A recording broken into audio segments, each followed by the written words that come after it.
Hello students. Today I am present with a new topic that is related to 10th standard science, and that today's topic is about photosynthesis.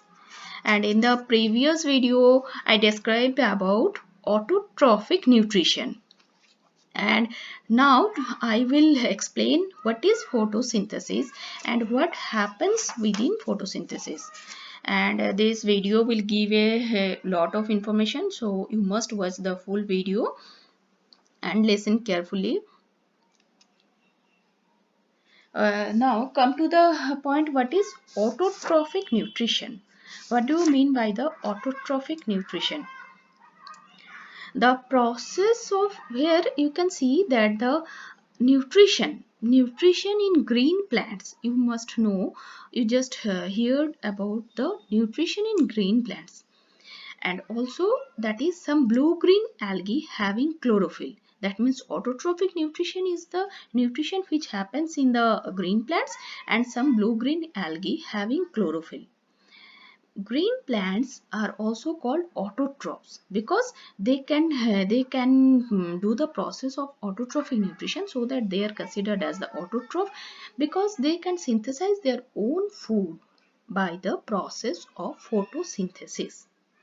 Now, what do you mean by the photosynthesis? Photo means light, and synthesis means putting together. That means all the materials put together and make another things. So that photosynthesis means to make food with the help of light. Now the process of photosynthesis take take place in the green leaves of a plant, in any green leaves, and also in some cases photosynthesis happens within the stems, soft stem. That means if the stem contain chlorophyll, having chlorophyll, then photosynthesis also occurs within the stem. And green leaves, you can see here is a plant and here is the green leaves are present. Green leaves contain some specialized cells called mesophyll cells. In these green leaves, if you see the dissect, if you see the section of a green leaf, that is the upper surface. It is the upper surface and it is called the cuticle, and this is the lower surface of a leaf, and this is the middle portion of the leaf. First you know about the structure. This is the structure of a leaf, and this is the upper epidermal layer. This layer of cells are epidermis cells, and this is the lower epidermis. And in between the upper epidermis and lower epidermis of a leaf, there are some specialized leaves. There are some specialized cells. These are called the mesophyll cell. And within the mesophyll cells, how many types of mesophylls? There is the palisade cells and spongy layer. This is called the spongy parenchyma, and this layer is the palisade parenchyma layer. These are the palisade parenchyma cell, and these are the spongy parenchyma cells. And in between these, there are the air spaces, and here is an opening. Now, these cells, these palisade parenchyma and spongy parenchyma cells contain chlorophyll. Chlorophyll is the new name for you because chlorophyll, what is chlorophyll? Chlorophyll is the green pigment, and it is actually one type of protein. Chlorophyll is the green pigment which is present within this palisade layer and spongy parenchyma cells. And these chlorophyll are found in the chloroplast of these cells. Now green leaves. Why do the green leaves take carbon dioxide? Green leaves take carbon dioxide from environment. You can see this carbon dioxide. They can take carbon dioxide from environment and sunlight from the sun. And after this they make the, and also chlorophyll is present, and they make the carbohydrate food within the leaf, that is called the glucose. What is the name of the carbohydrate food? That is the glucose. After photosynthesis they form the glucose food. And glucose, actually what is glucose? This is carbohydrate, and also it is called a simple sugar. This chlorophyll has a Certain structural organization show that it can capture photon particles. This chlorophyll can capture the photon particles from the sunlight with the help of other proteins. And chlorophyll actually the green pigment. I already told you chlorophyll actually the green pigment and which are present in these leaves. And here is the structural organization of a leaf, and here is the stomata, and these are the guard cells. I will describe about the stomata and guard cells later in this video. Now come to the what are the necessary conditions for photosynthesis. First one is the sunlight, then is the chlorophyll that is found in the leaves and also in the stem cells, and carbon dioxide that is taken from the environment, and water is taken from the soil and air. So what is the reaction of photosynthesis? Reaction of photosynthesis, you can see that is the carbon dioxide and water react with each other. 6 molecule of carbon dioxide and 6 molecule of water react with each other using the energy from sunlight, and also in presence of chlorophyll in leaves. They form the glucose food, that is the main food, glucose. What is the formula of glucose? C6H12O6. This is the formula of glucose, that is one molecule of glucose, and 6 molecule of oxygen is formed as waste product. That is oxygen is formed as waste product, and that this oxygen is released into the air after photosynthesis. Now what about the I will see what happens in photosynthesis. It is found in green plants and in few organisms and in some other few organisms, and convert in case of photosynthesis the light energy is converted or transferred into chemical energy. And photosynthesis uses the carbon dioxide. That means during photosynthesis the green plants uses carbon dioxide and water to make organic food called glucose. Glucose is actually the organic food made in the plant. And green pigment called chlorophyll present in green leaves helps in absorbing light energy from sunlight, and glucose is converted. This glucose is formed in the leaves. That glucose is converted into another form called starch. Starch means this is the storage food, because they store the food for future use. That is stored food is called the starch, and that is stored in the leaves, and some amount of glucose is distributed into the whole body of the plant. And oxygen is released as the byproduct. I already told you that oxygen is released as byproduct, and the food prepared by photosynthesis provides energy to a plant which is used for its growth. Uh, and when human and any other animals eat the plant parts, the energy comes to our body. That energy which is converted into light energy is converted into chemical energy. That energy comes to our body when we eat the plant part. Different plant part means vegetables, fruits, etc. And then carbon dioxide gas from air enters the leaves through the minute pores called stomata, and I will describe about stomata in later. Now structure of stomata. What is the structure of stomata? You can see that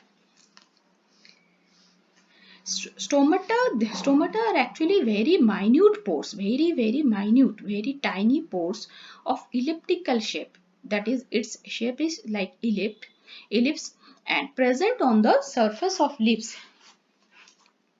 And also stomata are present on both the surface of leaves, but the number of stoma varies on both surface. That means not on the both surface the number of stomata are not same, and it also depends on the types of plant. Which type of plant is this? That is, it depends on the types of plant. And also the stomata are surrounded. You can see in this figure there is this aperture, stomata, open stomata. This aperture is now open because there is opening and closing of stomata depends on some factor. And now you see the structure of stomata.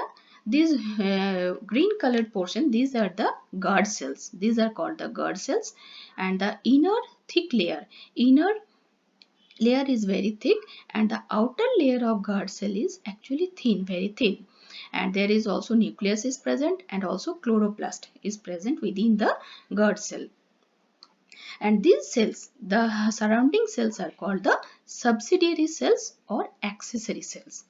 And these subsidiary cells also control the movement, also control the opening and closing of stomata. And guard cells have also, these guard cells have also vacuole, and also when water enters into the guard cell, when water enters into the guard cells, the cells are turgid or swell. That means cells become swell, and stomatal opening is large. That time the stomatal opening will be large. When it will be turgid, then the stomatal opening will be large. But when the guard cells, sometimes when the guard cell loses water, the cells become flaccid. The cells become flaccid, and so that the opening become closed, just like this type of structure, and the stomatal opening will be closed. And through this opening and closing of stomata, they control the transpiration. And mostly stomata opens in the daytime, because during the daytime the bright sunlight comes, and they have to receive carbon dioxide from the environment for photosynthesis. That means through the stomata carbon dioxide enters within the leaves from the environment. And stomata closes generally at night, because what is the reason behind it? Because due to the light drops, because there is that time no sunlight, in the night time there is no sunlight, and use of carbon dioxide in photosynthesis decreases. That means during having no sunlight, they cannot continue the photosynthesis, so that they don't need any type of carbon dioxide. And when the plant, and sometimes when the plant lost an excessive water, then the stomata will be closed. That means if the stomata will be open, then the excessive water will be released through the stomata, so that the stomata is closed to control the, to regulate the loss of water. So stomatal function of stomata is to exchange of gases. That means carbon dioxide gas enters and oxygen gas goes out, and also the excess water goes out through the stomata. Now come to the point chloroplast. I told you in the previous section, I told you about the chloroplast, and within the chloroplast there are the chlorophyll present. So what is chloroplast? Chloroplast actually is the site of photosynthesis. You can see that this is a structure, diagrammatic structure of a chloroplast, and here is a same structure is given. This is the actually cell organelle found in the green plants. That means green, it is present in the green plants, some algae and protist, but not present in the normal animal, but not present in the animal body or animal cells. So it is found in the plant cells. This is a cell organelle, and this term chloroplast comes from the Greek word chloros, that means green, and plastis means formed. And it has high concentration of chlorophyll that can capture light energy and also gives that part a green color. That means chloroplast have a property to capture the light energy for photosynthesis. And it is found in the, where is it found? That is found in the palisade parenchyma and spongy parenchyma cells. Both of these are mesophyll cells of green leaves. I already told about this. That is chloroplast are found in the palisade and spongy parenchyma cells in the leaves. And chlorophyll, where is the chlorophyll? You can see that it is the structure of a chloroplast, and it is double membrane structure. That is, it is the outer membrane and it is the inner membrane, and in between the outer and inner membrane there is a fluid is present. And you can see there is a stack like structure. These are the stack like structure, and these stacks are called the granum. These tracks are called the granum, and each structure, each structure is called the thylakoid. And within this thylakoid there is chlorophyll is present. And you can see how in this structure, and within the chloroplast the sunlight is captured, carbon dioxide comes and water comes, and photosynthesis occurs. Actually the process of photosynthesis happens within the chloroplast, and after that oxygen is released and sugar is formed. Sugar means that is the glucose. The sugar is released and oxygen is released. So mesophyll cells are the actual sites of photosynthesis in green leaves. So it is all about the structure of a chloroplast. I think so. Thank you so much. I think you like the whole video and you have got a lot of information. I will be continuously uploading more and more videos. If you prefer my video, then please give a thumbs up and subscribe my channel by pressing the bell icon. So thank you so much.